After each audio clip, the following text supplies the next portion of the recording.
look around,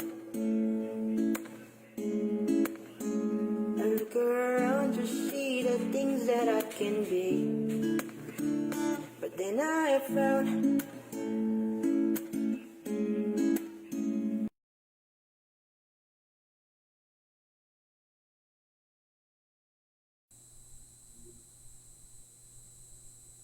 Isang magandang kapagpalang gabi sa bawat isa po sa inyo.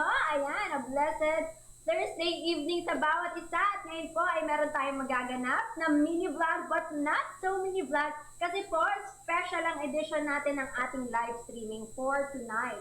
At ayun po ay ang patungkol sa ating election 2025 na gaganapin ngayong Monday, May 12. So this is a very important topic na dapat po nating pag-usapan bilang isang mamamayang Pilipino. Not only that, but as well as bilang mga Kristiyano na dapat po nating ipag-pray. So sa ating topic sa gabi pong ito, atin pong pag-uusapan yung mga bagay-bagay patungkol sa kung paano at kung sino, like not specific, you know them now already, no, kung sino po yung nais natin iboto. Pero this will serve as a guide po para sa atin, para po talagang maging wise or may karunungan po yung ating pagboto ngayong darating na eleksyon. Ano po? Para tulungan po tayo dyan. Meron po akong mga guests na ipapakilala mamaya.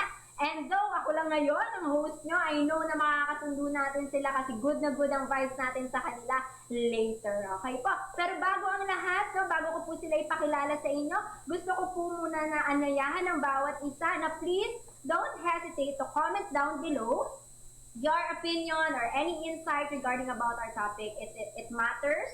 And kami po ay excited na basahin lahat ng inyong mga comments at insights, opinion patungkol po sa topic natin ngayon. Kaya huwag po kayong mahiya, mag-comment down below po kayo, and please don't forget to like, share, and as well as mag-comment po kayo ng hashtag CEC Live once po na inyo po itong na-share sa inyong Facebook page or sa iba pa mga social media platforms na pwede nyo pong pag-share ng ating live. Alright?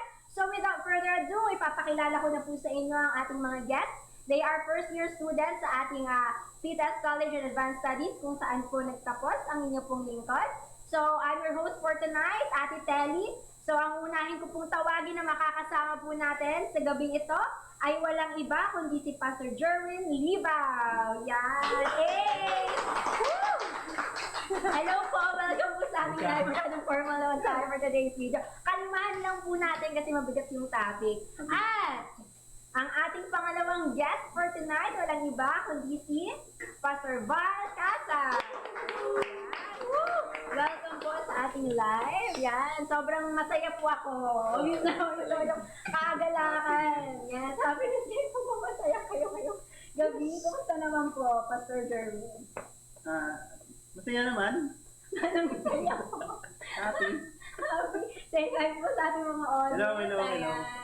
Yan. So, first year student po, Bachelor of Arts in Theology. Yan, first year student po.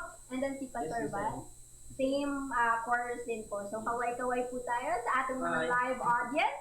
Ilan na ba? So, mamaya babasahin natin yung mga comments po nila para din tingnan natin. If ever po that you have any questions, like meron din po kayong gustong parang like itanong, no? Base dito kasi we are gonna have like a discussion para po matulungan natin ang ating mga fellow Filipinos, not only fellow Filipinos but fellow Christians as well na boboto po ngayong election. So, handa po tayong sumagot sa kanilang mga mabibigat. Diyan na. Yan ang mabibigat na katanungan. Pero mga katanungan sakali man na gusto nilang mag-ask ng help kung paano sila boboto ng maayos. At higit na lahat, of course, tama yung darating. So, handa na po ba tayo sa unang tanong? Light lang tayo. Light lang tayo. Relax lang tayo dito. Yan. Light lang po. Unang tanong po is, are you a registered voter? Yes or no? And why? Mag Miss Universe na ba agad? Ang first question? Yeah, thank you for that wonderful question. Really good. Yes, I am a registered voter. I believe how many elections have I voted for? Around 4 at a national election. And why am I a registered voter? Well, because I'm registered. But reason why is I want to be able to affect kahit pa paano in my simple gesture of voting, I'll be able to affect the Philippines. Ang boto lang naman, one vote maybe is not enough, but everybody is supposed to vote and to have what they say. Kung yung isa hindi ginagawa yung kailangan niyang gawin, paano pa yung marami? So, walang magkakaroon ng electoral process kung wala nang magboto ng kahit isa lang. So, it starts with just one step. That's the step. Wow, napaka-solid naman ang unang sagot. Nasagot ng bongga-bongga ngayon. Iba pa to sa pangalawa natin. Ay, okay. Kala ko po copy-paste. Same po, likewise. Joke lang. Sa akin naman register din ako. Actually, nag-transfer ako from Dasmariñas to Silang. Para doon ako mag-vote na ngayon sa Silang. Dahil ang paniniwala ko rin, katulad din sa kanila, kailangan ko rin mag-participate na people are aiming for change. And itong pagboto natin is a way para magkaroon ng pagbabago sa leadership and even yung mga mailuluklok kasi natin sa positions ay sila din yung magiging mga agents din ng pagbabago. So yung isang boto na gagawin ko ay may malaking impact yun. And that's what I registered also and transferred. Nakakatuwa. I agree po sa inyo pong kumbaga dahilan, no, reason kung bakit po tayo bumoto. Ako din po, I'm a registered voter eh. At pangkinang boto ko ng patupad. Bata pa po ako ha.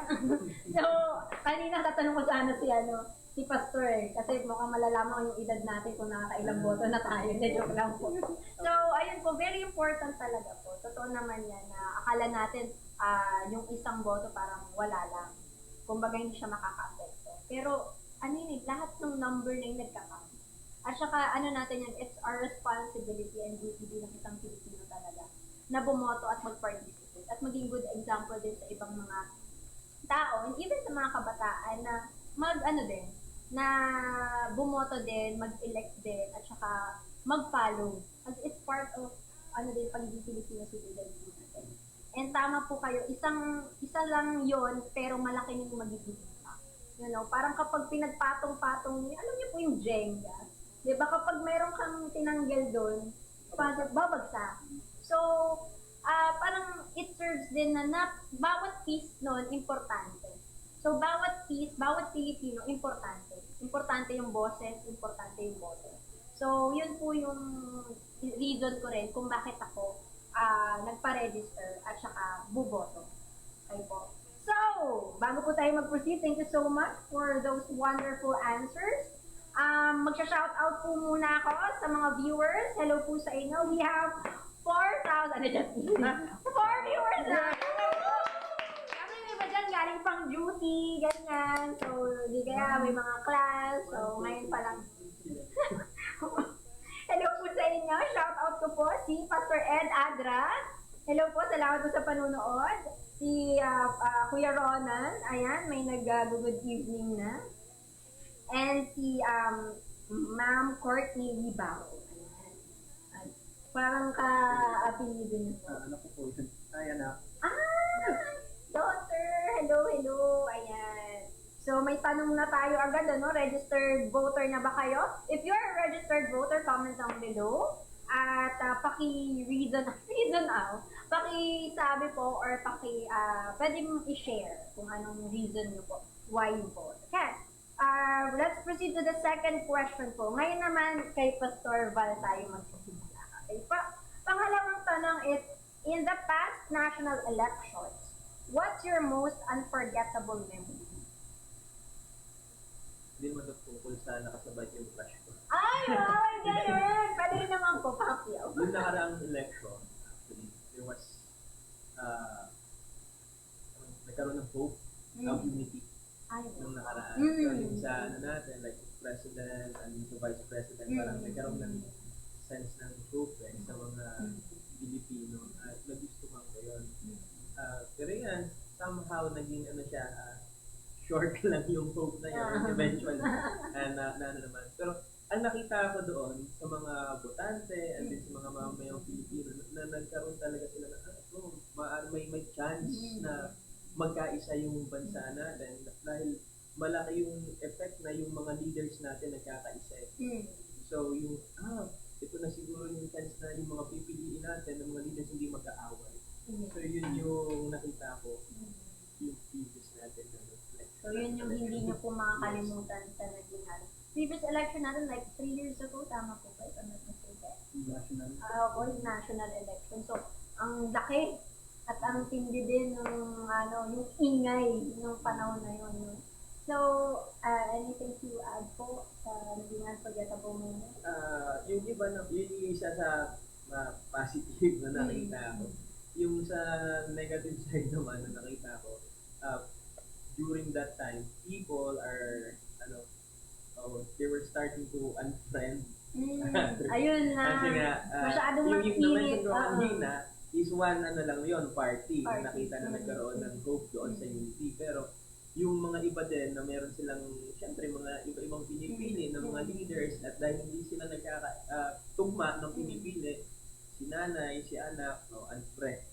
Parang nagkaroon ng division, sa family, yun sa mga friends, nag-ano pa ako noon, nagtatrabaho pa ako noon. So, even sa workplace, ganun talaga ang nangyari sa Talo-talo. election period na yun na parang galit-galit tayo. Hindi mo manok ang manok ko. Pala ka friend dyan. na kita. Pala. Pala. Yeah. So, yun isang nakakalungkot na Thank you so much for Pastor Lau. What about Pastor Jerwell? Sa positive side niya siguro nung national election is makikita mo yung passion ng Pilipino talaga sa politics. Supposed to be politics is a boring topic, maraming tao eh. Pero nung last election, they have chosen sides and they're really passionate sa side na pinili nila. And you can see the passion, everybody's talking about it, sa internet, sa Facebook, sa church, kaya saan ka magpunta, sa jeep, they're talking about kung sino ang iboboto na. And that passion is good. Kasi supposed to be, we're engaged in politics talaga kung sino ang pipiliin natin mamuno.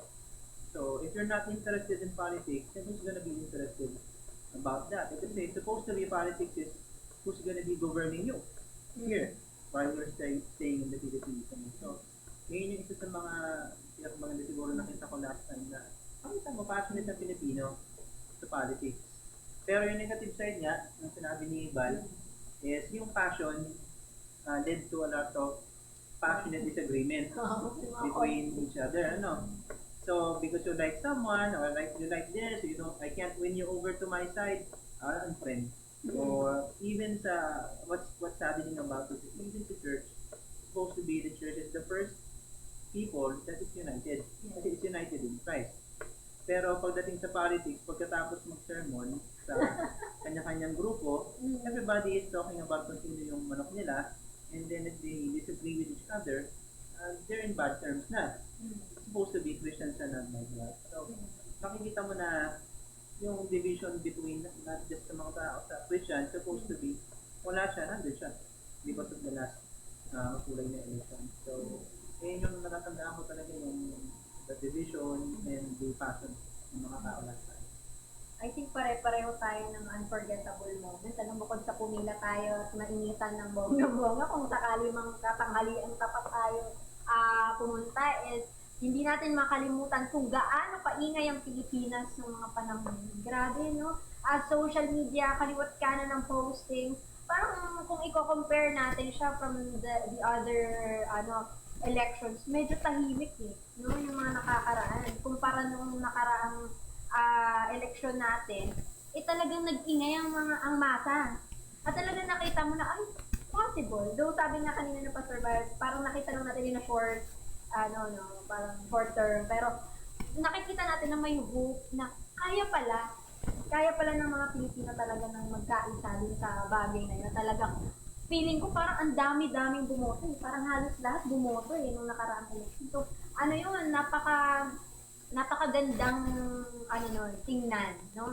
But on the other hand, may conflict na nag-arise. At yun nga yung parang just because of that election or just because you are voting for this particular people or for that government position, ay nagkaroon tayo tuloy ng personalan. naging personalan tuloy siya, no? Na which is hindi naman po dapat kasi tama naman po si Pastor Jordan, especially Christians, na we are the one, kumbaga tayo talaga yung dapat nakakakitaan ng pagkakaisa. So, possible man na magkakaiba tayo ng bet yung pagdating sa pagboboto natin, pero may it not lead us to something na parang maging personal na. Parang banggain mo at nakakalungkot even parang. Ano? So, there are positives and negatives pagdating doon sa naging election na hindi natin makakalimutan nung mga panahon na yun. Pero maganda rin, no? Payapa rin yung naging election natin ng nakaraan. Hindi na gagulo, no?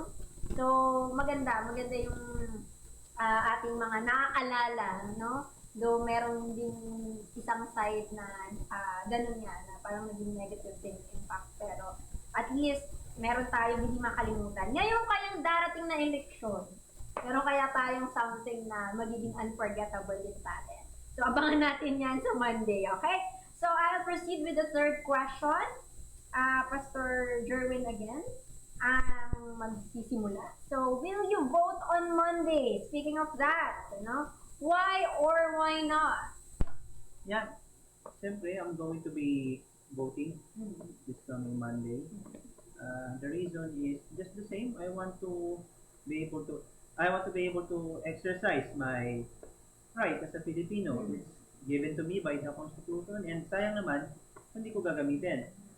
And also, I want to make sure na I will have my say when it comes to who will be leading the country. Leading the country, legislation is not a matter of joke. No, it's not something to jest about. So if you're sitting in a legislative position, then you're going to be the one creating laws for the people. That includes me. So if I want someone who will be able to lead us in a proper manner, then I want to vote for who I want, who I believe would be correct, or who I believe will have the right attitude, the right virtues para mamuno. Kaya gusto kong bumoto. And holiday. Yes! Yes, holiday! Gusto ko yun! Walang Gusto pasok. ko yun! Kasi pagkatapos mo ito, pwede na mag-chill, no? Pwede na mamasyal, pwede na pumunta sa iba't ibang lugar. Ayan. So, yung may passion si Pastor dun sa ano niya. Tapos biglang, kasi holiday. So, thank you po, Pastor Jervin, para mag-paservan. Yes, definitely. Coming May 12. Boboto din ako and prepared na rin. Oh, wow! Sinasabi nga na bakit ba ako bumoto? Unang-una, yun nga, pag ako kasi bumoto, may papakita ako na sumusuporta ako doon sa mga kandidato na kung gusto kong nakikita ko na sila ay makakatulong doon sa pagbabago na in-aim ko rin, inaasam ko rin. And kung hindi ako boboto, sinong boboto para sa kanila na iniisip ko makakatulong, di ba? So, yun, pumipili ako. And also, kapag nanalo yung mga binoto ko, at sila ay nakaupo doon, and by God's grace, syempre, tutulungan sila ng Panginoon para mag-lead. Kapag sila ay nag-succeed, yung mga pinili kong makaupo doon, unang-una, makikinabang ako din na nandoon sa lugar na yun. Kaya, kailangan kong ipakita, pipili ako kung sino talaga to according sa guidelines, sabi nga sa binibigay na guidance sa atin ng Panginoon through His Word. Ito yung iboboto ko. And then, eventually, yun talaga ang mangyayari. And also, pagdating kasi sa pagboto, there are many people na nakausap ko, ayaw nilang bumoto. Why? Kasi ang politics daw sa atin, disappointing. So, ano yun, sabi natin, there are some na pastors, Christians, nagsasabi na gano'n. Disappointing nga yung politics natin, how parang dirty, or basta nadi-disappoint talaga sila. That's why na ayaw nilang bumoto. But, yun nga, natututunan ko din na there's no area sana sa atin as Christians na parang magkakaroon tayo ng division na yung politics is an area na kung saan ay secular siya. Wala tayong say, kasi dirty yan eh. So, dapat dito lang tayo sa holiness, sabi nga sacred part lang tayo, church lang tayo ng mga pastors or Christians, dito lang tayo. So, hindi tayo boboto kasi dirty or parang disappointing yung politics. So, hindi ganun. Dapat tayo ng mga Christians, we will cast our votes because Yes. may nakikita tayo ng mga leaders na God-fearing, may Yes, mga leaders na honest, may mga leaders na talagang equipped sila, nakikita natin. And also, habang sila nandoon, ay alam natin yung stand nila pagdating sa mga issues, di ba? Mapapasok natin yung area ng politics na may kasamang Panginoon. Kaya Yes. kailangan iboto, Tama. talagang bumoto talaga tayo. Sa mga Christians, mag-participate talaga tayo dyan. Yes. po. Amen. Thank you, Pastor Val. No? Yes. Magandang encouragement po yan. We encourage all of you guys, no, especially us Christians, na talagang tayo yung dapat na number one na mover pagdating sa pagboto. Kasi ano yun, very important eh. Tsaka ano tayo dun, kasama tayo dun. Ano, at maganda din na isa din tayo dun sa talaga nagpipray para sa magkaroon tayo. Kasi kung nakikita natin, let's say, disappointing ng politics natin, let's say, madumi, why not pray for it and participate, right? And pray for godly leaders. Kasi yun yung kailangan ng bansa natin. Diba? Para ma-alis natin yung mga disappointing. I do believe wala namang perfect talaga, no? Pero iba yung, alam mo na yung maluluklok doon is Kristiyano. May takot sa Diyos. Diba po? So, ayun din, ako din, magpa-participate. Kasi kanina nga, unang-una sa tanong natin eh, registered voters pa tayo? Ang sagot natin, yes. Eh kung registered voters tayo, bakit hindi tayo boboto? Diba? Kasi yun naman yung number one na goal and purpose natin eh. Kaya nga tayo nagpa-register para bumoto. Though, may mga ganong instances talaga na parang napanginginaan ka ng loob, na nakaka-disappoint naman talaga, no? Let's be real dun sa part na yun. Totoo naman. And sometimes you are in this dilemma na, ano ba, buboto ba ako? Hindi. Pupush ko ba yan o hindi? Sino ba iboboto ko? Parang wala naman ako maisip. Yung mga ganon. Pero hindi yung dahilan. Kaya nga po very important yung pag-research. Yung aaralin natin, ipag-pray natin, talaga. Para alam natin, pagdating natin doon, kung sino talaga yung iboboto natin. Meron pa rin tayong confidence kahit pa paano. At magawa natin yung purpose, ba't nga ba tayo nagparehistro? Diba po? So, let's make a change. Kasi, simple lang yan, pero tama po tayo din ang makikinabang dyan. No? Yung boto natin nagka-count yan. So, at the end, diba? So, by God's grace pa rin. At the end of the day, of course.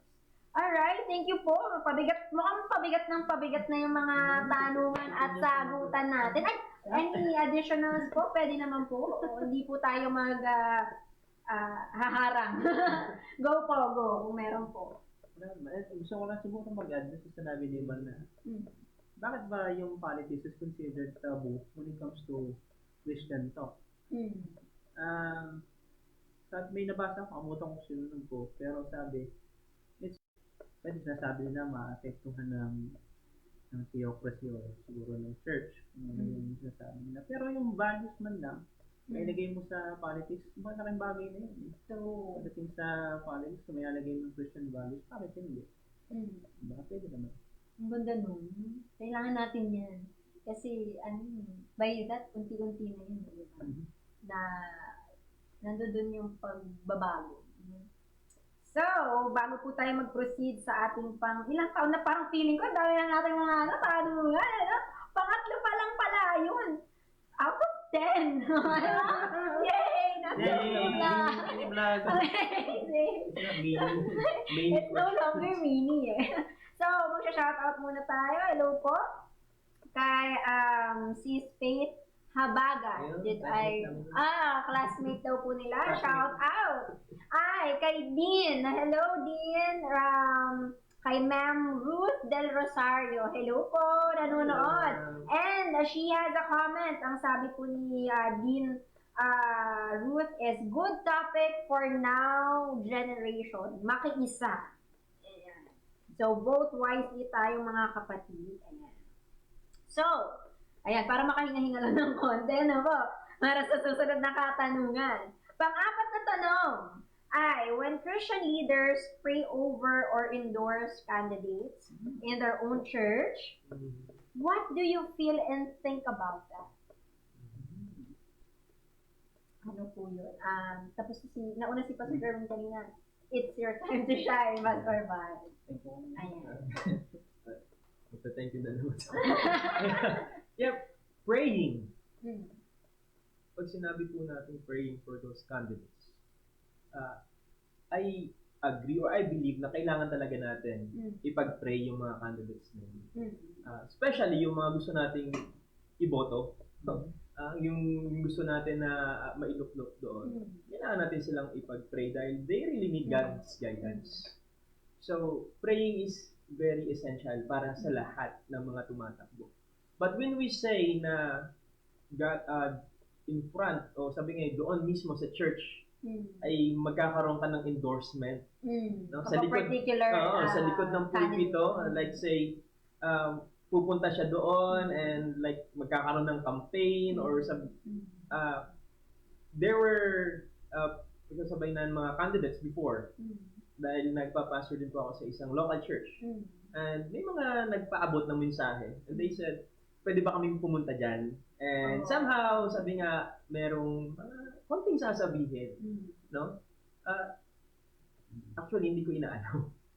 Hindi ko inaano na magkakaroon ng endorsement doon mismo sa church. But kung magkaroon sila ng isang area or venue na kung saan talagang ilalahad nila yung kanilang plataforma, yung kanilang plans, siguro we can support that para makita din o malaman din ano bang gusto nila, ano ba ang plano nila para sa kanilang mga nasasakupan. Pero doon mismo sa venue ng church, medyo ano ako doon, medyo sineset aside ko yun na hindi yan para doon sa church na setting. Para sabihin na ito ang iboto natin. Because church is hindi yun yung purpose. No? Ang purpose noon is siyempre to glorify God, i-preach yung gospel, no? Yung truth, ipakilala si Jesus Christ. Hindi ibang papakilala natin doon. Wala tayong ibang itataas doon sa likod ng pulpito. Jesus Christ alone. Wala na yung mga ibang mga candidates pa. But again, gusto kong bigyang linaw, hindi naman para hindi sila suportahan. Kung maglagay sila ng ibang ng ibang venue or area, nandoon. Sasabihin ko pa sa mga church members, sa mga kasama sa church na tingnan natin, alamin natin. Pakinggan natin. Pakinggan natin. Maganda yung plano nito o malaman natin para kayo din makapag-decide kung iboboto nyo ba siya or hindi. Pero hindi ako magsasabi, iboto nyo to walang sa akin na gano'n, walang part sa akin. Okay. What a wonderful answer! Pastor! Amazing yarn! Thank you so much, Pastor Ron. Pastor German. Sa akin, the same. Copy-paste. For me, praying for a candidate is a must. Just like what Val said, no Christian votes without praying. If you're a Christian, you pray for what you're going to be voting for. You don't just go out there and then write their names and then you don't pray for them. Why? It's supposed to be you're praying for your candidates kasi you believe that they reflect your values. Siguro mo, kaya mo sila binoboto, no? Kasi they reflect your values, kung tingin mo. And you want them to perform better. And siyempre, gusto mo silang manalo. And you trust in God's plan. So you make sure to pray for your candidates. But just the same, where do you pray for your candidates? You don't pray for them on the pulpit. Para sa akin, there are better uses of the pulpit than just to introduce names. And the only name that I'm going to introduce there, si Jesus lang. Tulad niya. Jesus. But what you can do is put the values of who you want, of how you can choose your candidates.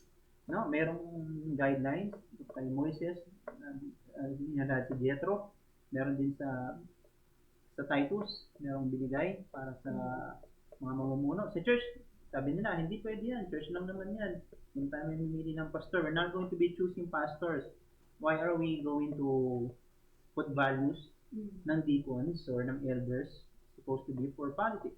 No, the church is a mini government. That's a mini politics arena already. You have a leader, you have your board members, you have money that goes around, you have bylaws. That's already a mini government, actually, the church. So, if you're going to be able to implement that sa labas, I don't think that's going to be a bad idea, especially if it's grounded on Christian values. And of course, you need to pray for your candidates. Sabi naman sa 1 Timothy 2 that you need to pray for the authorities, for the kings. Bakit? Kasi sabi sa susunod na verse, because these pieces, the Lord. And also, it leads to a peaceful and a quiet life. Now, if you don't have a peaceful and quiet life sa Pilipinas, maybe it's because you don't pray Mm. for the authorities. So, you need to make sure to pray for them. But, endorse them privately within conversations, not within that pulpit. The pulpit is for the name of the Lord. And it's not supposed to be for other names.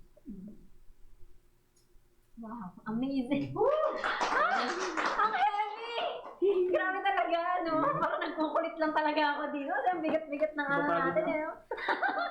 Pero amaze ako. Grabe, I've learned a lot from you po, mga pastor. Kasi nasanay tayo eh. Parang naging culture in the Philippines, and sadly, even in the church, na mag-endorse yung iba. Or parang kapag merong makikisuyo, or yung sinasabi nga ni Pastor, parang, pwede ba kami dyan? Yung ganon. They will allow. No? May mga churches na ganon, sadly to say. Pero magandang reminder sa atin yun at lesson na wala tayong ibang dapat na ipoproclaim or sasabihin sa pulpit, sa church natin, kundi ang name ng ating Panginoon Diyos. And praying for our leaders is really essential.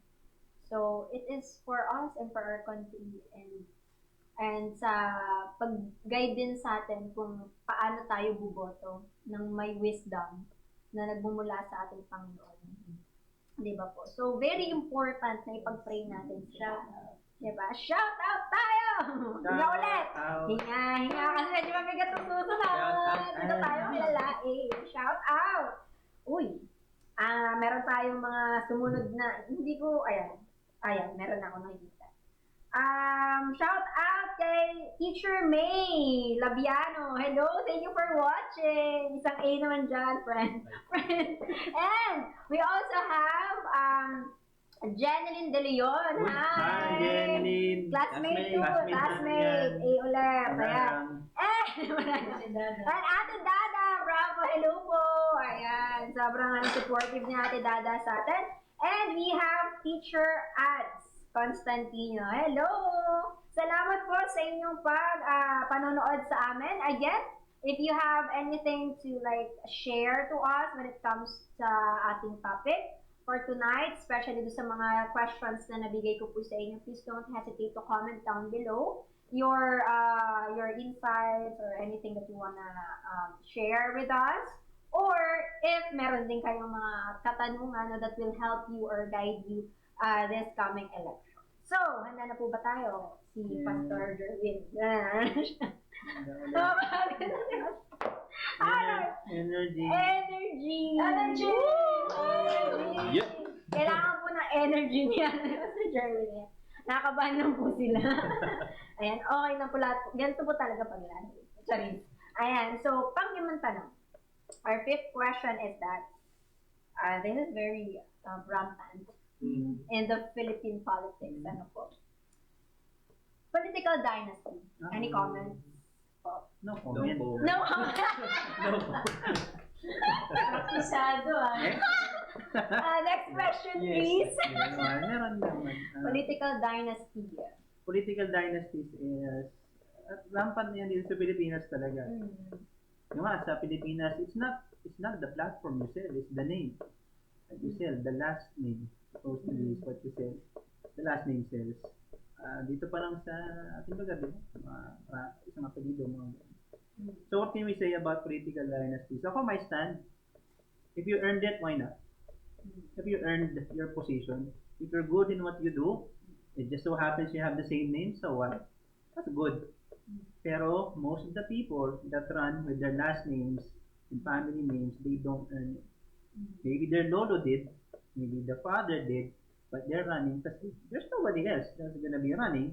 So the husband's term has ended, the wife will be entering politics.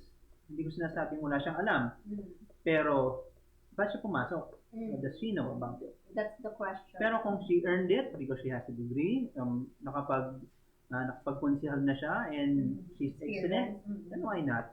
Ang problema, tumakbo na siya kasi hindi na pwede tumakbo yung asawa. And that's not a good way to make sure that your politics or yung family will be voted again, ano?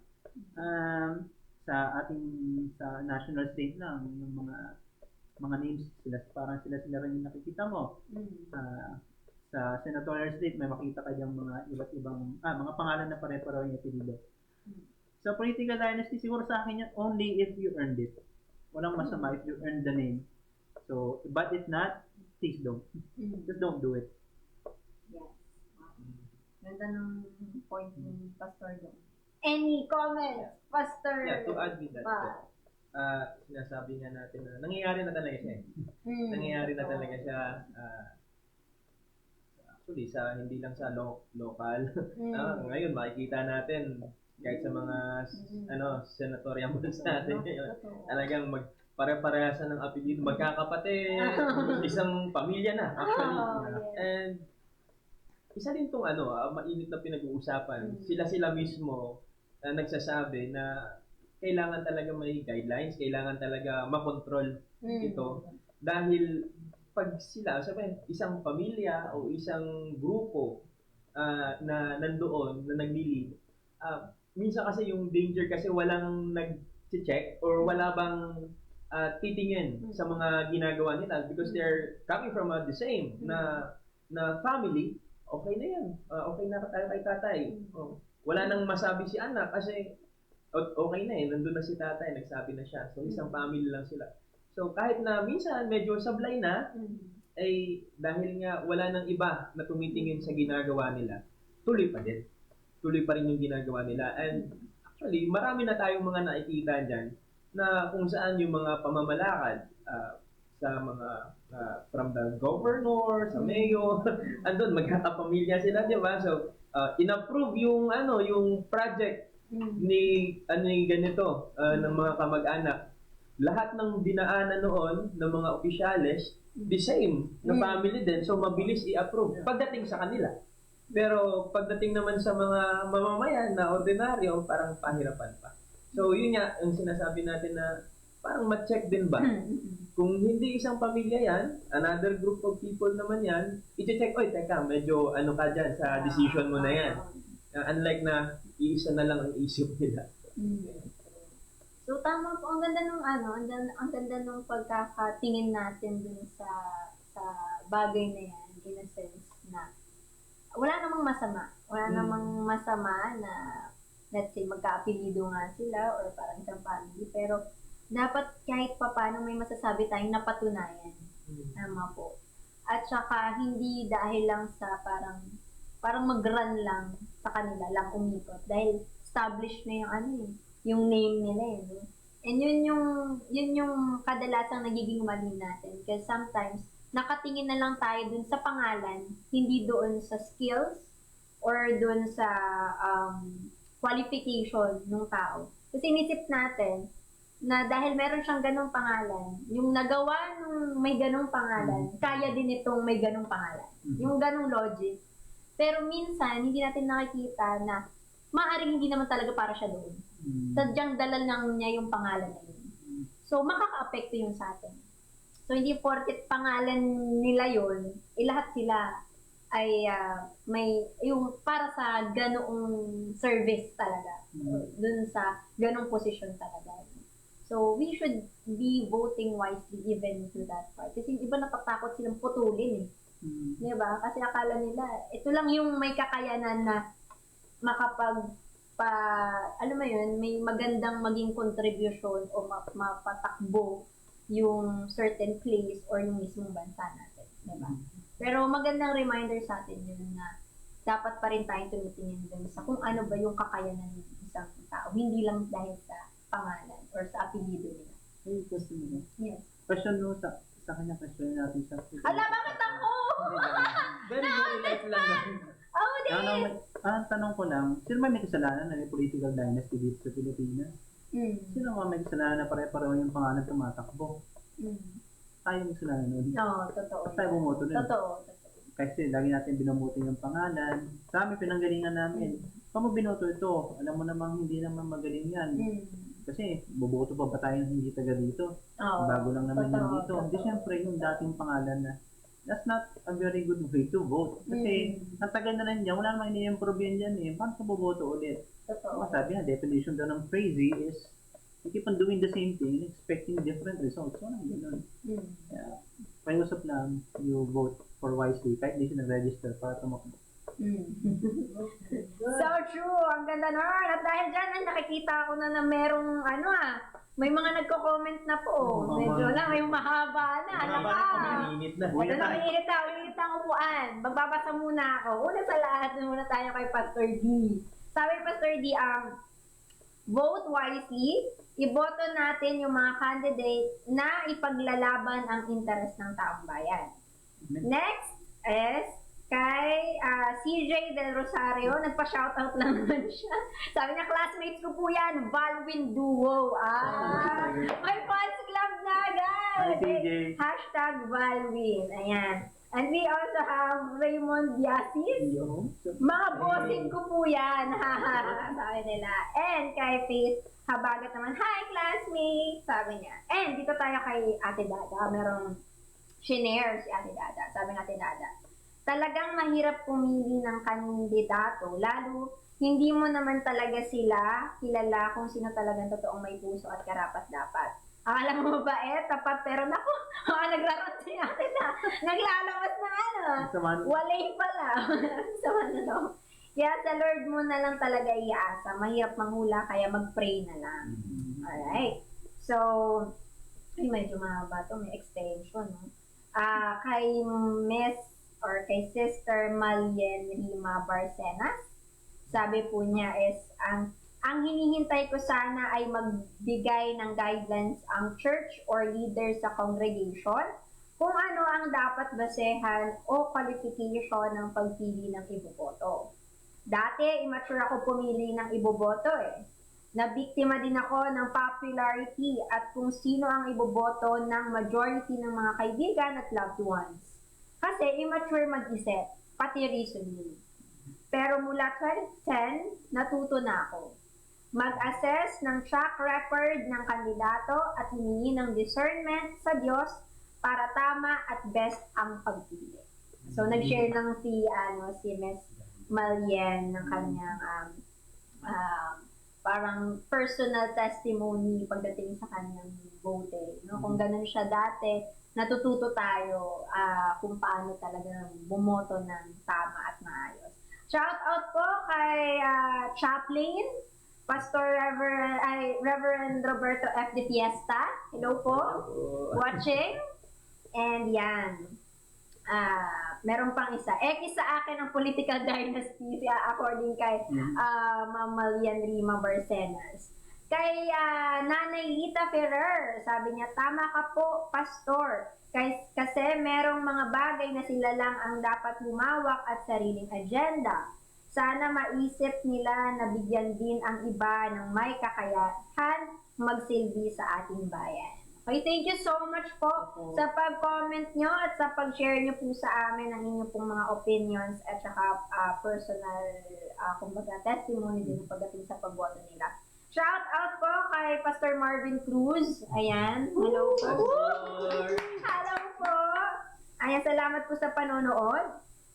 So, nasa kalahati na tayo. Natapos na natin ang half of the questionnaires. 5 more to go. And makakaboto na tayo ngayon darating na Monday. Pang-anim for Pastor Val. How do you know if a candidate is nationalistic or patriotic? Yun na pala. Hindi ko pa pinaliwanag sa amin na kanina. Oo nga. Para mo malaman kung ano. Can you explain nationalistic Parang and bigla akong kinabahan na. Sandali Basta sabihin mo patriotic o nationalistic. Pareho lang yun. Mayroon po ba kayong any idea pag sinabi natin nationalistic at saka patriotic? Stick na tayo sa tanong.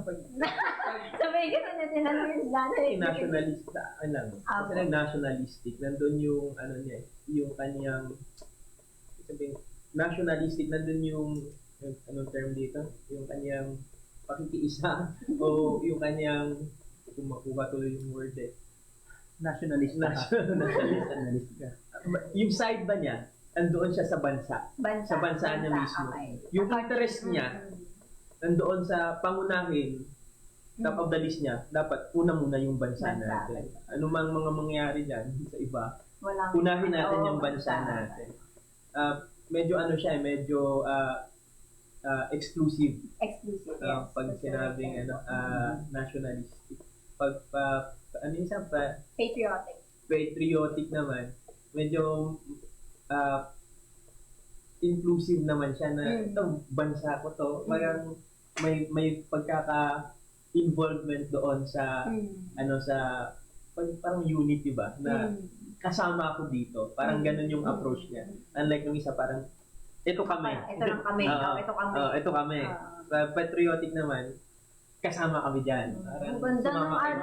ang dami ng exclusive and inclusive. Ang ganda ng term. So, from that po, na as we define it, somehow we understand the difference between nationalistic and patriotic. Paano po natin masasabi na yung isang politician or yung candidate ay isang nationalistic or sa tiyatong patriotic? Kasi kung iisipin natin, parang saan nga ba tayo? Doon ba tayo sa nationalistic dapat? O doon ba tayo dapat sa patriotic? Yung gano'n. Siguro, balance ng dalawa. Balance. Hindi pwedeng tayo lang. Kasi as a country, ito naman talaga yung nangyayari. May mga kailangan din tayo na from other countries, no? Totoong nangyayari, tinutulungan tayo ng ibang bansa.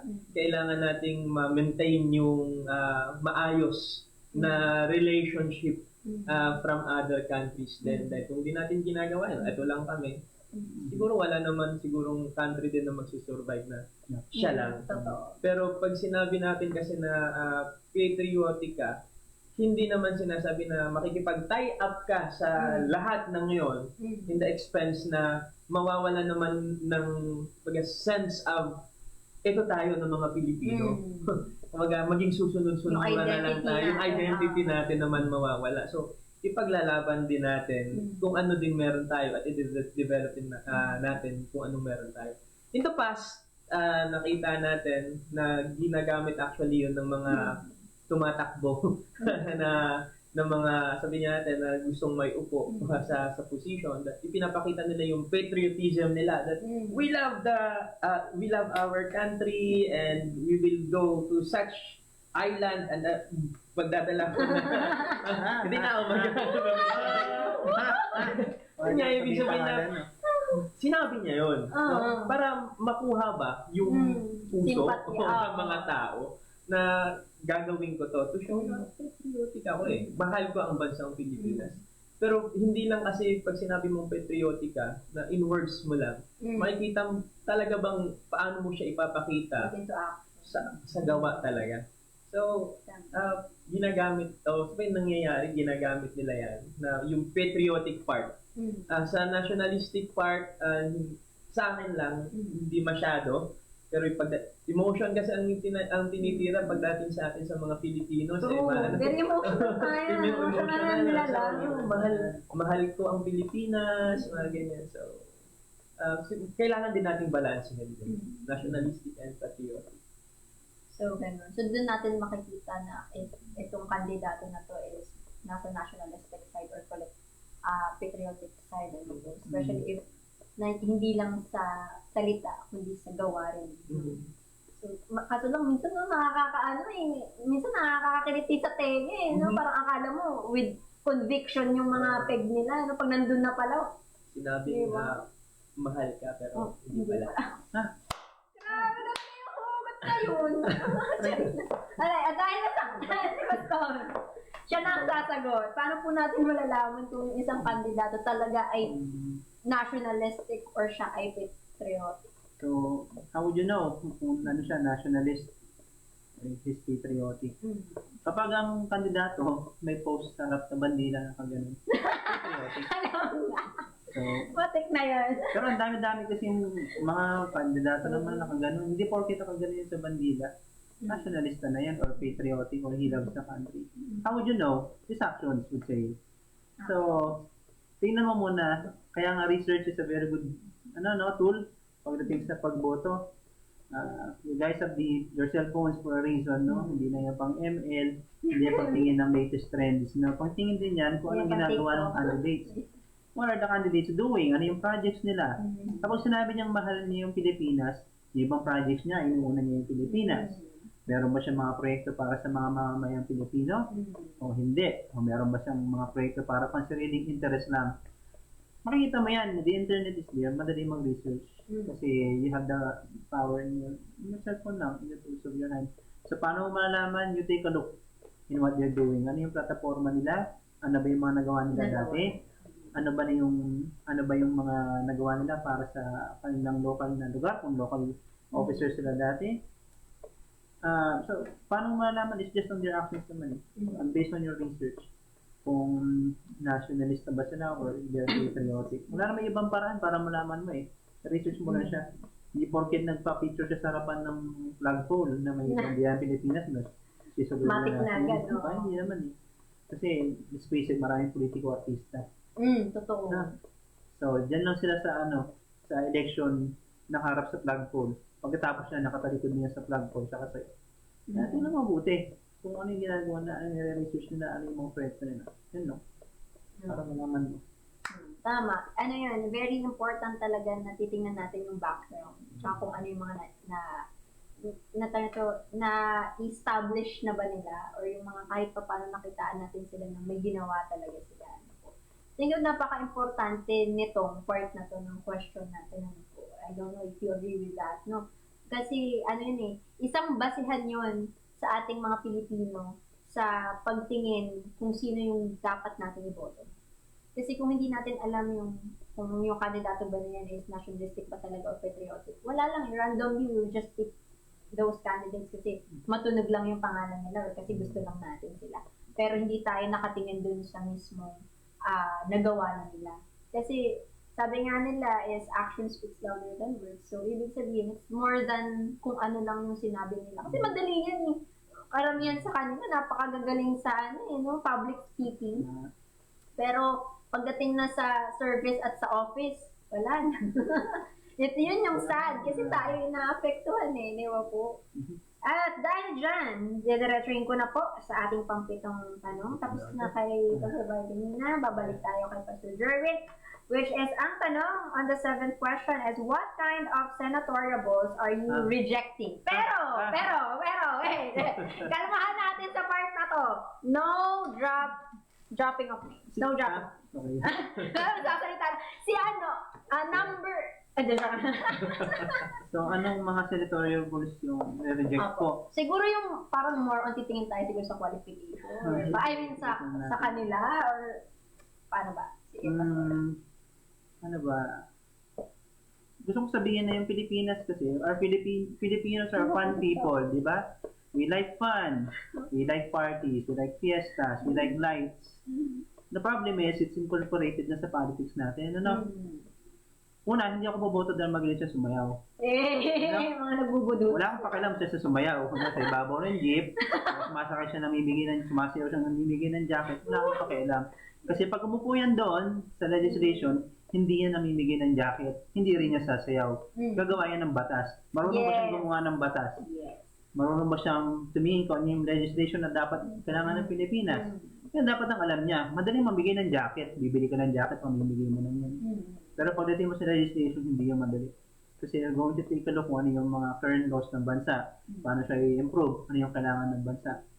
So, hindi dahil sa pagsayaw yan. So, una, wala akong pakialam kung magaling sumayaw yan. Kung magaling ka lang sumayaw, hindi kita iboboto. Pangalawa, You're out. kung action star ka, hindi kita iboboto dahil action star ka lang. Ha? Kasi kung magaling kang mamaral ng criminal sa TV, hindi ka na mamaral ng criminal dun sa legislation.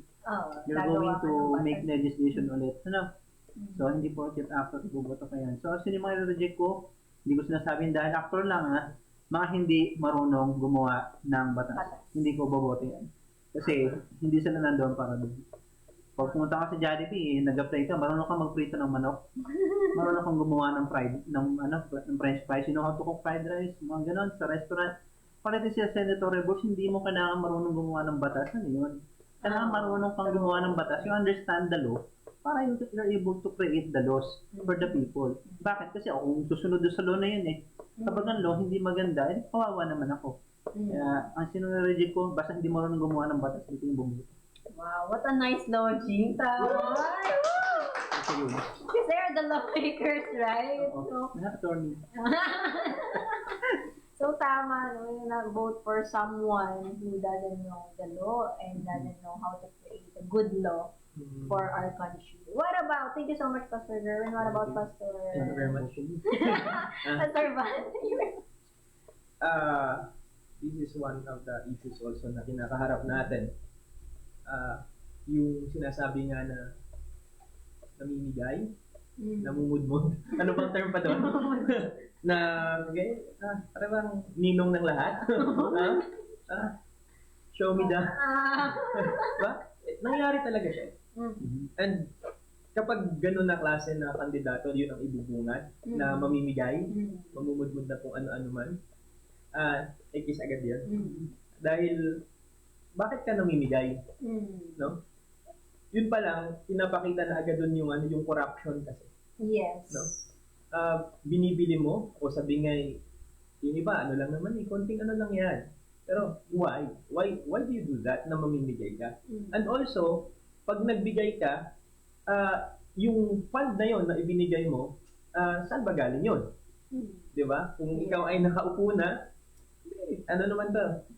Sabi nga, parang not so secret nangyayari na talagang alam din natin kung saan nila kinukuha yun, di ba? So, hindi rin dapat na gano'n. And also, ayoko din yung mga kandidato na sabihin natin na yung mahilig ng maraming mga posters, mga mukha nila dyan.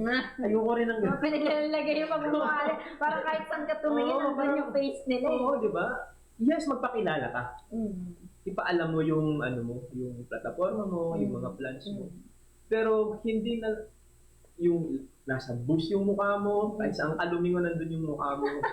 Kilala ko lahat na nasa timba yung mukha mo, nasa kutsara yung mukha. Parang Your face is everywhere. Na, di ba? So yun yung nasa mag. Yes, so kahit sa t-shirt T-shirt, yeah. Diba? Yun nga, kukuha ka din kasi ng pondo para doon eh. Eventually, saan mo naman babawiin? Yes. Yung kung malaking gastos mo, They spend a lot because they will saan mo get naman that kukunin someday. yung pagbalik? And also, yung sabi nga, in relation din po sa nagbibigay o naglalagay ng mga mukha, yung mga tumakbo na, o sabihin nanalo na, and they make projects and they put their faces doon sa mga projects yes, na yun, yes. it's a big no for me talaga na sabihin, ba't mo Just to pinagmamalaki, recognize, oo. pinagmamalaki na parang ikaw ang may gawa niya, ikaw ang nagpondo niya. Taxpayers' money naman yung nagpagawa ng mga tulay, ng mga schools na yan. So, pag ganun yung approach nila na ako to, parang project ko to, Parang kanya lang yung kanya to. So, it's a no for me. No, it's a no. It's a no. It's such a turn off. No for me. Tatandaan yung pag mga sobra na sa pagmumukha. Sobra sa pagmumukha. Sobra na ba, no? Sabagay, nga, tama po tayo dyan, yung, kaya nga tayo mag-e-elect ng senatorial votes. Kasi nga, we want a good law na mapapairal at siyang susundin ng mamamayan. If wala kang alam doon, then paano na lang, di ba? If part din kasi din sa, yung fund di ba? Yung nasabi nga ni Pastor Val kanina.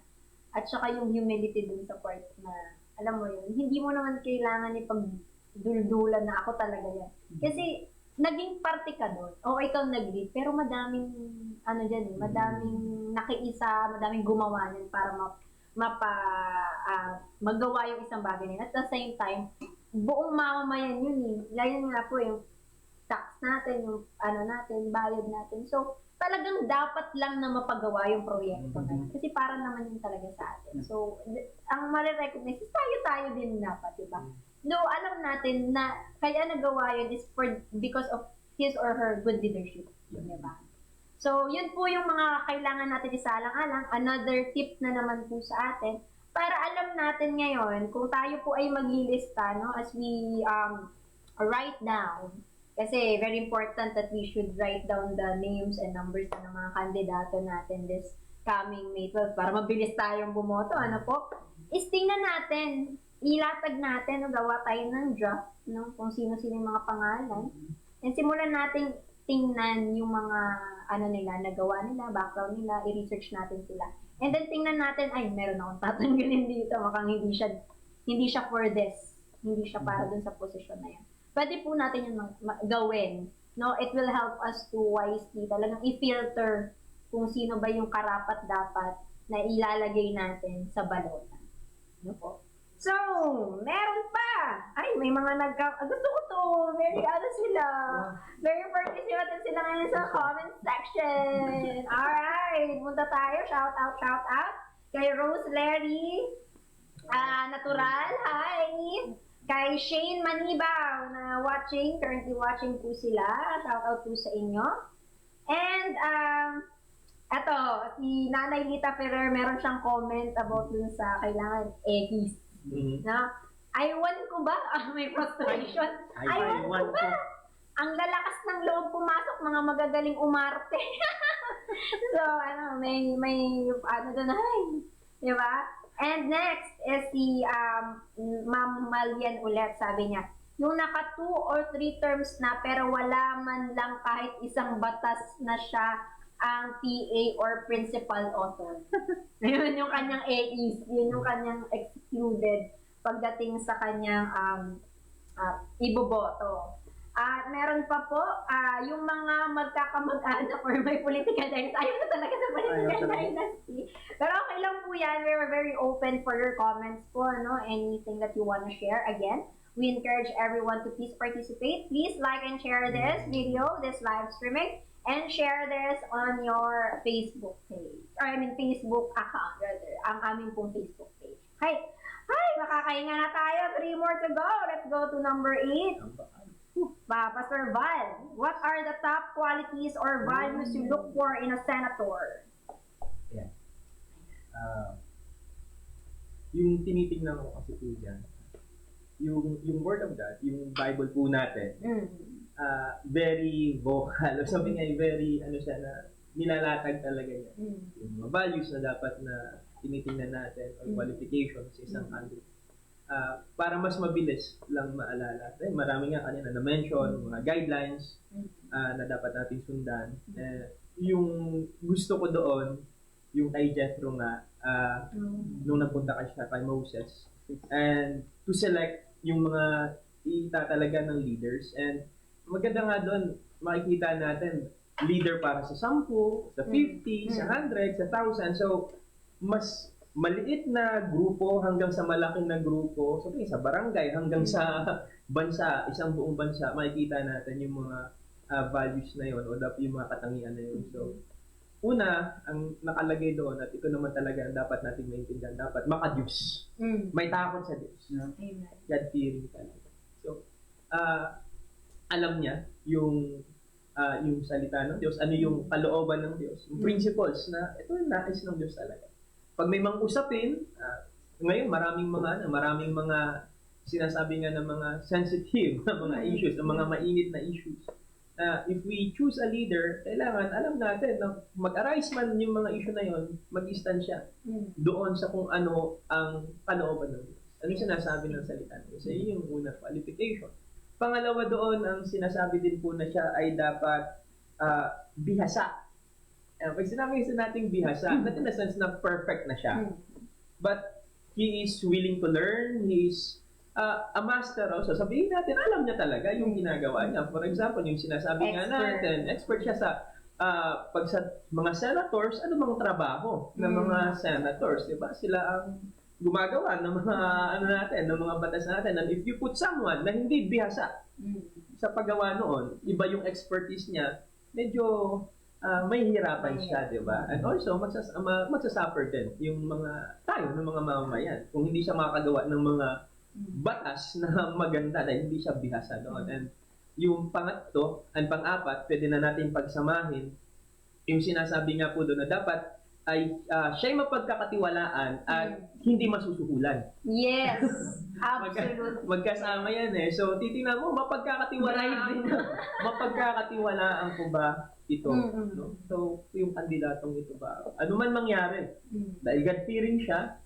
dahil alam niya, bihasa siya, alam niya yung tama niyang gawin, mapagkakatiwalaan siya, gagawin niya pa rin yung tama at nararapat. masusuhulan, not just sabihin natin money na siya bigyan ng pera, hindi na niya gagawin. Ibig sabihin, minsan pagdating kasi sa politics, sabi nga, mga favors na binibigay sa kanila. So, if you do this for me, something like that, you can have favor, you can gain favor para sa, from me. So, suhol din yun. So, I mean, mapipigilan ba siya na gawin ang tamang gawin kapag meron ng mga ganun? So, yun ang apat na tinitingnan ko. Dapat siya, mapagkakatiwalaan mo, gagawin niya pa rin yung tama at hindi masusunod. So, yan yung apat na yan. Sabi nga, madali nating matandaan. God-fearing, may takot sa Diyos. Pangalawa, bihasa. Expert siya. Hindi bilasa. Iba siya, bilasa. Bihasa siya, expert Ay, siya. ganda na. Bihasa at hindi bilasa. And then, siya ay mapagkakatiwalaan, sabi niya, siya ay mapagkakatiwalaan and hindi masusugulan. Madali nating matandaan yan. Alam nyo na po, viewers, you can take note of that. 4 things na kay Pastor Val na tinitingnan para sa kanyang candidate na iboboto, no? Napakadaling tandaan. So, pwede nyo na po yan i-note at tingnan nyo na mamaya or by tomorrow, meron pa naman tayong ilang days na natitira para tayo ay mag-conduct ng ating mga background check and research and i-check yung apat na yan. Pero dadagdagan natin ng another pagdating kay Pastor Jerwin. Yun din po. Yun din. Comment please po. God-fearing, siyempre yung Anong God-fearing? Hindi yung takot siya makita si God. Ibig sabihin, he's not afraid to see God. Ibig sabihin, when you're God-fearing, you fear His law.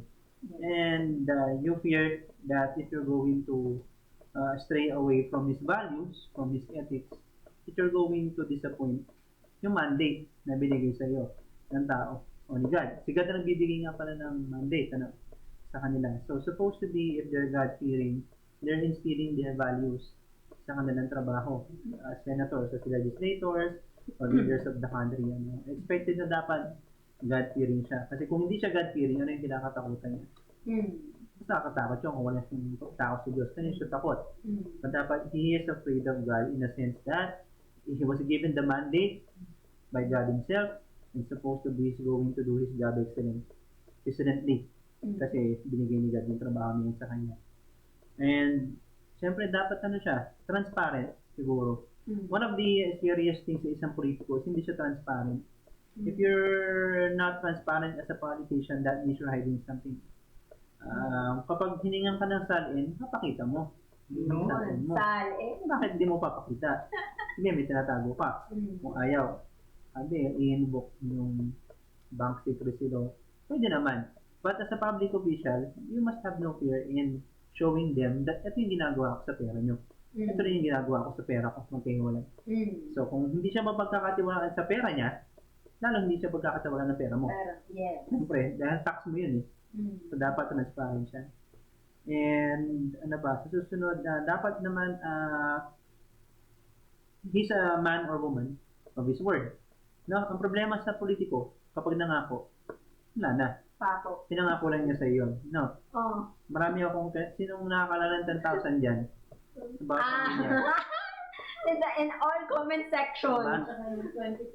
10,000 na ayuda. pesos na bigas. Promises by a politician is sacred. No? Kapag yan ipinangako ng politician, supposed to be, that's law. Pinangako mo yan sa magboboto sa iyo. And if you were given the mandate, then you have certainly been mandated to give the promises na binigay mo para sa tao. Kasi pag di mo yung ginawa, ang tawag sa'yo, hipokrito tawag sa'yo. No? Ang tawag sa'yo, sinungaling. Kaya, ikaw ba, buboto ka sinungaling? Siyempre, hindi. Kapag bumoto sila ng nangako, dapat gagawin nila. So kapag nakakita ka ng politiko na may pinangako at hindi niya ginawa, huwag mo na iboto. Kasi gagawin niya ulit yun. So, siguro sa akin, yun yung pinakatap. At syempre, yung huling-huli, marunong siyang gumawa ng batas kapag, alam niya yung trabaho. Marunong gumawa ng batas or at least naiintindihan niya kung paano gumagawa ng batas or how the law works. Kasi yung senatorial boards, lalo yung legislative departments, hindi yan training ground for hindi yan training ground. It's not supposed to be where you're gonna train yourself, When you're there, you're supposed to know what you're doing. Wala kaming mandato para bigyan ka ng pera para i-train ka namin, para maging senador. Supposed to be, you were given that position because you know what you're doing. Kung gagastusin namin yung pera namin, tax namin para pag-aralin ka maging senador, huwag na lang. Please. Yun na siguro sa akin. Oh, amazing! Woo! Meron na tayong suma total na, let's say, parang 7 yun, kasi same po yung number 1 yun, which is God-fearing, tama po. Tapos, add ng 4 kay Pastor, kasi naman kahit ito. 7! Meron na tayong 7 pwede nating maging guidelines sa paghahanap, or parang, ano ba yung qualification ng isang, tawag na to, ng isang kandidato. At nalula ako sa dami ng views natin, naloka ako. Meron tayong 369 views! Super dami naman yun mga person! Sobrang init na ba ang quality? Bigla sila kanina parang kalmado na sila, na-chill na. Bigla 300, teka lang. 369, sandali. Ibig sabihin talagang into this din po. Nakakatuwa kasi it means that Filipinos are interested to know kung ano yung mga dapat nating gawin when it comes sa ating election. At meron na naman tayong mga comments, no? Sabi ito, yung nagki-claim na siya daw ang,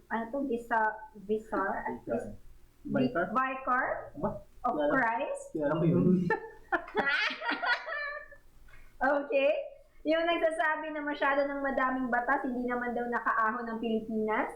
Ang dapat lang daw gawin ay gumawa ng mabuti, magbigay ng jacket at cellphone. Ganar, bigyan ng jacket yan. So kanina yun, in relation to the previous, question. Ayan. At may nag-amen din. Ayan. So, thank you so much po sa pa-comment. At saka natutuwa talaga ako doon. Ibig sabihin, nakarating, nag-share po yung mga videos natin to gather such views. Kasi, nakikita ko dun sa live parang around 13, 12, pero in total, naka 360 plus na views tayo hanggang ngayon. So, praise the Lord for that. Thank you so much mga kapatid. Nakakatuwa po kayo. Amazing. So, 2 tanong na lamang po ang ating natitira. Okay? So, yung isa po kasi dito, parang it's something that we can, sa kanila, may iwan natin. So, eto munang 9, let's say, eto yung last na pagdating na sa talagang panunganin for today's video, po. During your, eto kasi po, background lang, nag-conduct po ang inyong class, ano pong class yun? Writing academic papers. Okay, ng isang mock election sa PTS, the last time, date, sorry, I forgot the date, pero parang around last 2 weeks ago, tama po ba? Or last week lang. So, kitang-kita ko yung kabisihan nila. And ginawa nyo yon para talagang makita kung ano nga ba yung perspective or yung views ng mga tao pagdating sa kanilang imabutan. Mock lang naman siya, parang titingnan lang talaga kung sino ang angat pagdating doon. Kasi kung titingnan natin, small group of people pa lang yun, di ba? Kung what more pa dun sa malakinan.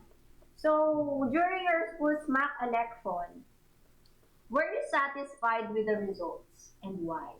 At natapos na si Pastor Val, Pastor Jordan.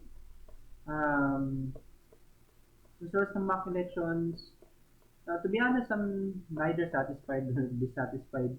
Kasi I was expecting na the people here in PTS is supposed to be were seminary, were Christians and were academics. We're gonna be choosing someone who is afraid of God, and knows what the job would entail, So, sinabi ko.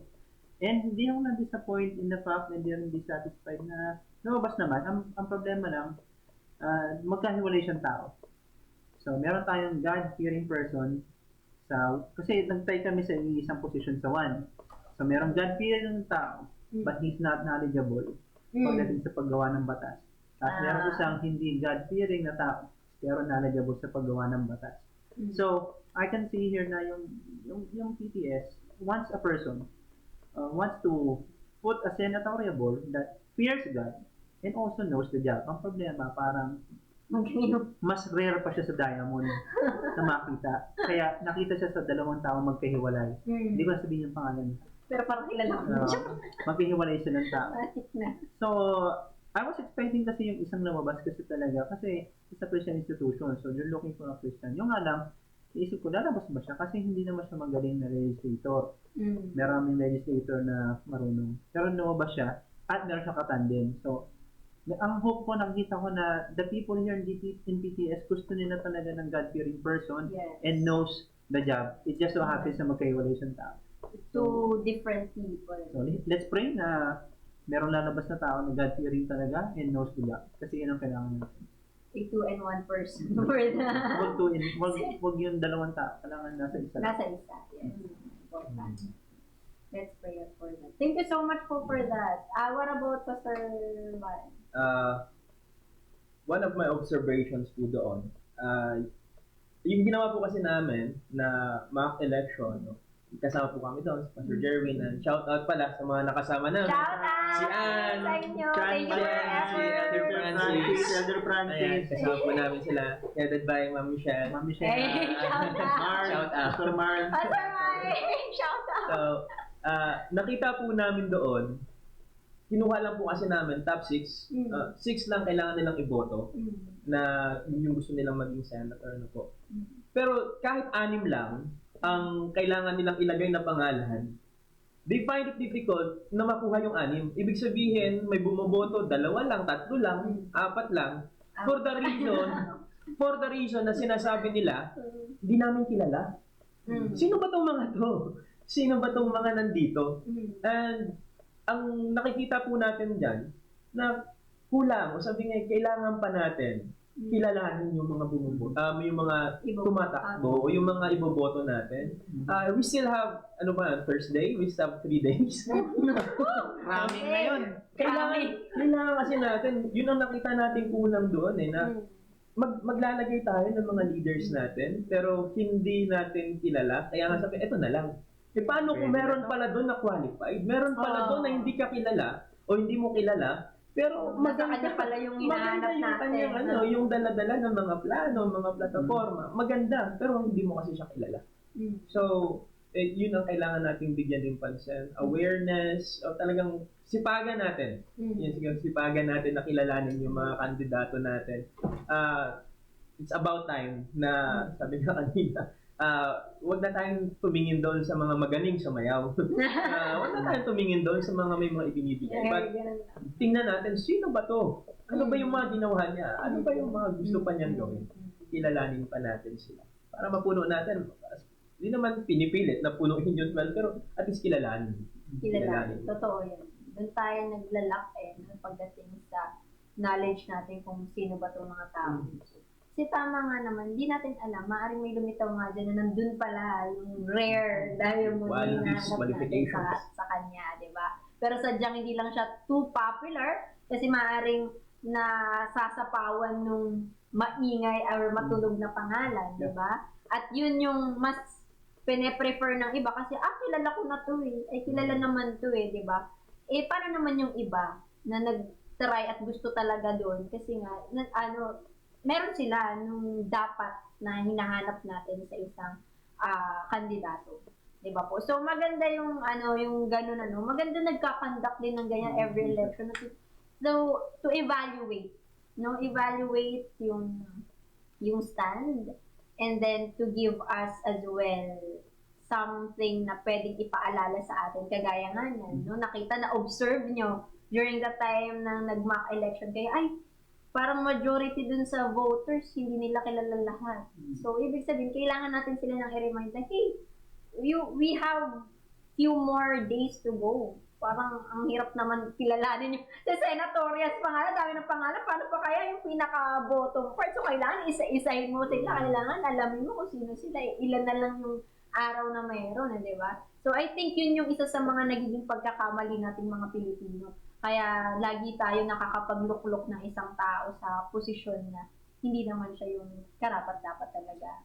No? So, with that being said, sa ating pagkuklose ng ating mini na not so mini vlog na naging live stream na talaga natin. As a Christian, what is your prayer and hope for the Pinoy electorate?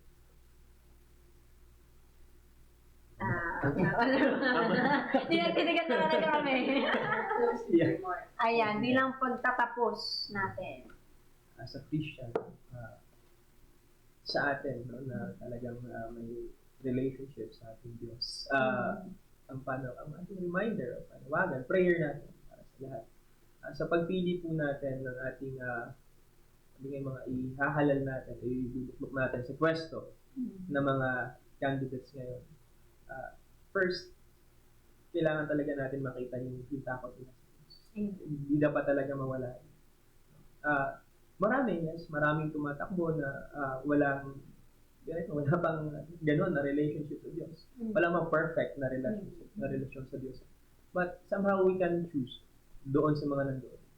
So, pumili tayo ng maayos na gano'n. So, yung katulad yan ng sinabi ko kanina, talagang huwag nating alisin yun. Ako man din personally, may experience ako. First time akong bumoto, hindi ko talaga kilala. And nakakahiya. Ginawa ko talaga to. Noong una, sinulat ko yung mga pangalan na hindi ko kilala. Dahil young voter, kasi wala naman yan eh. Sulat ko na lang. But habang pinag-isip-isipan ko yun, sino ba yung mga yun? Wala talaga akong ka-idea. Kaya nga, sa ngayon, by God's grace, I take time, sino ba tong mga to? Ano ba tong mga ginagawa nila? Ano ba yung mga pinapaniwalaan nila?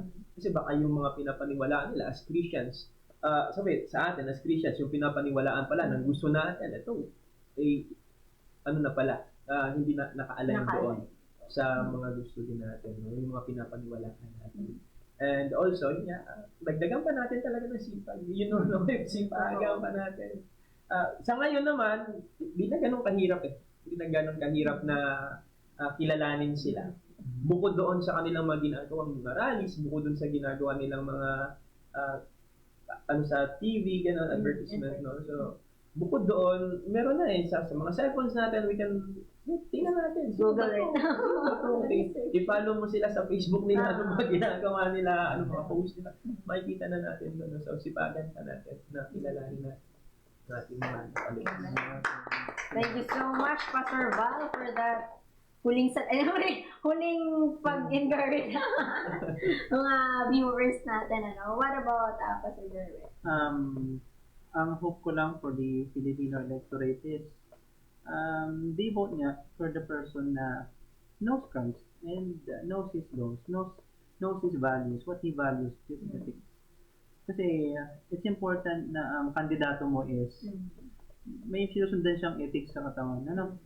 Kasi ang pangunahing ginagawa talaga ng tao is they follow their code of conduct. Kung wala silang ethics, so ang pinagkukuha na nila ng ethics is outside of Christ or the Bible, then rest assured, mali yan.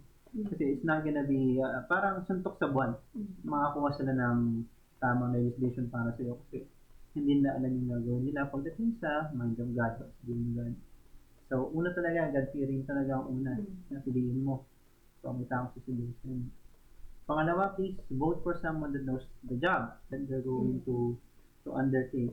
Kasi tandaan mo, ikaw, pag nag-apply ka sa kahit saan, they make sure that you know the job that you're going to work for. May NBI clearance pa yan. Promise. Kapag nag-NBI clearance, lahat na tumatakbo sila ito may hit. Iba dyan. Kapag nag-hit, di ba, hindi ka tatanggapin? Trabaho mo. Lalo naman siguro yung mga senators. Yes. Kapag may nag-hit sa kanila doon, bakit sila patatakbuhin para gumawa ng batas para sa iyo? Kung lumabag sila doon. Yes. But that's really crazy to think about. So please make sure that you vote wisely kung sino man si Wisely. Kasi hindi siya nananalo. Vote for him. And also, siguro, my hope is that you go out sa Monday and vote. Maraming tao hindi mo boto, sayang naman. No? Maganda na yung post mo sa story mo. Oh, yes. Yung diary sa Lunes na meron kang ink dito. May So, double please do your part. Change happens not because of many people but because of one. So, pagpatong-patong ng maraming tao, change happens. So, please, tayo sa Monday, vote and make sure that you vote according to the guidelines ng Bible. Nandun siya, nasa Titus. Kung gusto niyo, sundan niyo yung guidelines ni Moses, nandun siya. Pwede. Amen. Thank you so much, dear pastors, for your encouragement to our viewers. Ako naman, dapat po meron tayong pakialam. Because dahil nga po out of disappointment dahil nga sa nangyayari, no? Sa nakasanayan natin pagdating sa politics, parang nangyayari is nagiging wala na tayong pakialam. Parang dahil dun sa disappointment, parang ayoko na lang. Ganon, hindi ko na lang bahala na. Nagiging ganon na yung peg natin. Pero bakit po importante na meron tayong pakialam? Kasi tayo po yun, tayo kasi yung makikinabang. Kung wala po tayong pakialam, edi hindi tayo mag-e-effort na mag-research. Hindi tayo mag-e-effort na kilalanin kung sino yung kandidato natin. Kasi nga wala na tayong pakialam. Kasi iniisip natin, ganito at ganito pa rin naman kasi yung mangyayari. Which is yun po yung dapat nating basagin. Dapat lagi tayong maging masipag, sabi nga ni Pastor Val kanina, sa pag-aaral or pag-check kung sino yung dapat natin iboto. And ang aking hope and prayer sa Panginoon is, dalangin ko sa Panginoon is, mayroong mahalal na may takot sa Kanya at magampanan yung kanyang trabaho. Hindi lang siya basta may qualification or basta lang alam niya yung work niya, kundi meron pong integration ng Christian values na meron tayo. Kasi it follows. Di ba po? Yun yung pinaka-core nun. Dapat pinaka-mahalaga. Kasi nga po, di ba, according, sabi, eto, i-share ko lang yung Hebrews 13:17, it says that they are obey your leaders and submit to them, for they are keeping watch over your souls, as those who will have to give an account. Let them do this with joy and not with groaning, for that would be of no advantage to you. So the Bible is telling us na mag-submit tayo sa authorities. Gugustuhin ba natin yung pagsasubmitan natin isang ruler na walang takot sa Panginoon Diyos? Nakakatakot yung ganun.